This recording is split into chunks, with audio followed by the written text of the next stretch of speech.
High বন্ধুরা, মানাবাড়ি ট্রিপের second part নিয়ে চলে এসেছি। এই পার্টে আমি আপনাদের সাথে আমরা যে হোটেলটিতে ছিলাম সেই হোটেল রিলেটেড সব ডিটেলস আপনাদের সাথে শেয়ার করব।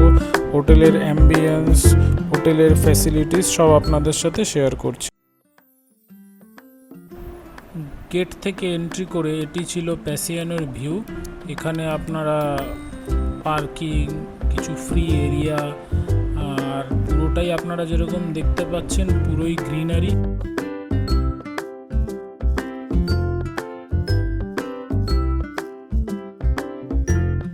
চলুন রুম টুরটি সেরে নেওয়া যাক। রুমের ভেতরের ফ্যাসিলিটিস এবং রুম থেকে বাইরের যে ভিউ সেটি কেমন কি সেটা এখন দেখে নেব।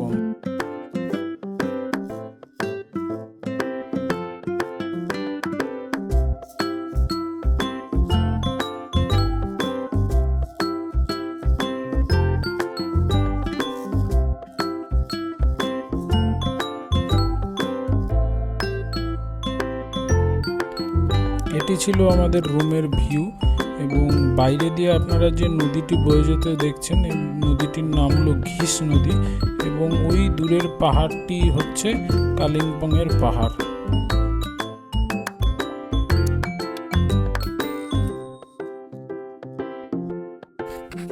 প্যাসিয়ানোর একটি সাইডে হচ্ছে ঘিস নদী এবং কালিম্পংয়ের পাহাড় এবং তার ঠিক অপোজিট সাইডে হচ্ছে এরকম সবুজে মোড়া চা বাগান।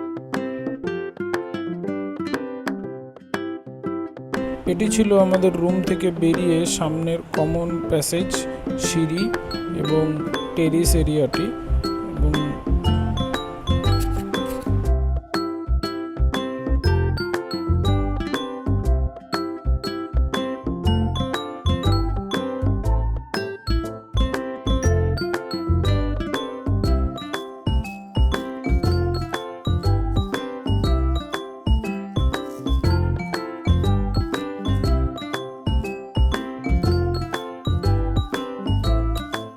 চলুন এবার রেস্টুরেন্টটি ঘুরে দেখা যাক। রেস্টুরেন্টে দুটি সিটিং অ্যারেঞ্জমেন্ট আছে, একটি আউটডোর এবং একটি ইনডোর।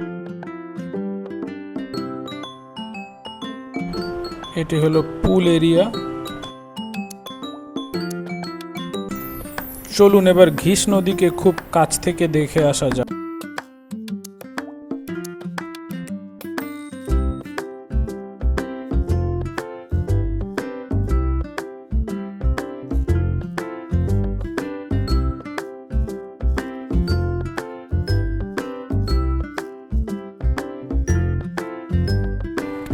নদীটিকে ভিডিওতে দেখে হয়তো খুবই শান্ত এবং ছোট মনে হচ্ছে, কিন্তু সামনে থেকে দেখলে নদীটি মোটেই শান্ত নয়, কিন্তু হ্যাঁ নদীটি ছোট।